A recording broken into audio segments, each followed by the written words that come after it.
శ్రీ వెంకటేశ్వర మహత్యం. శుక్లాంబరధరం విష్ణుం శశివర్ణం చతుర్భుజం ప్రసన్నావదనం ధ్యాయే సర్వవిఘ్నోపశాంతయే. ధ్యాయేత్ శ్రీ వెంకటేశం కలిమలహరణం కాంచనారాధితాంగ్రీం శేషాద్రౌ నిత్యవాసం సహచరీరమాయా భూమి వైకుంఠనాథం సుబ్రహ్మణ్యం సురేశం సకలమునిగణధ్యేయ సన్మంతమూర్తిం సర్వేష్టార్థప్రదానం ప్రదిథయం యసం విష్ణుమార్చావతారం. సౌనకాది మునులతో మహాసూతుడు ఇలా చెప్పసాగాడు. అది సత్యలోకం. బ్రహ్మదేవుడు సరస్వతికి సృష్టి విశేషాలు వివరిస్తున్నాడు. అక్కడికి ఆయన మానసపుత్రుడు నారదుడు వచ్చి వారికి నమస్కరించాడు. బ్రహ్మ దీవించినాడు. నారదుడు, తండ్రి, వచ్చేది కలియుగం కదా, దేవతలు భూలోకంలో అడుగు పెట్టడానికి భయపడుతున్నారు, మరి ప్రజలు శ్రీమన్నారాయణ పూజించుకునే అవకాశం ఏది అని ప్రశ్నించాడు. బ్రహ్మదేవుడు, నాయన, నీ ప్రశ్న లోకశ్రేయస్సును కోరేదిగా ఉంది. ఆ భగవానుడు కరుణామయుడు. తన బిడ్డలైన ప్రజల్ని వదిలిపెట్టడు. ఏదో ఒక కారణం కల్పించుకొని భూలోకంలో అవతరిస్తాడు. చూస్తుండు అని చెప్పగా బ్రహ్మవాక్యం తప్పక జరుగుతుందని నారదుడు సంతృష్టుడైనాడు. కలియుగం మొదలైంది. కలిదోష నివారణ కోసం మహర్షులందరూ నైమిసారణ్యంలో ఒక సత్రయజ్ఞం చేయాలని సంకల్పించారు.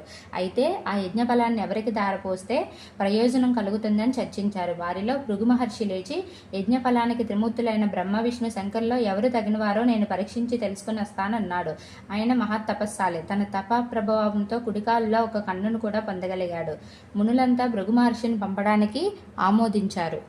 ఆయన ముందుగా వెళ్ళి బ్రహ్మగారి ముందు ఉన్న ఆసనం మీద కూర్చున్నాడు. తనకు నమస్కరించడం లేదని బ్రహ్మకు భృగు మీద కోపం వచ్చి మర్యాదలు చేయలేదు. దానితో భృగు మహర్షి కోపం వచ్చి, మహత్తపస్సాలివై బ్రహ్మర్షినై నీ ఎంతటి వాడైన నన్ను అతిథిగా మన్నించలేకపోయావు.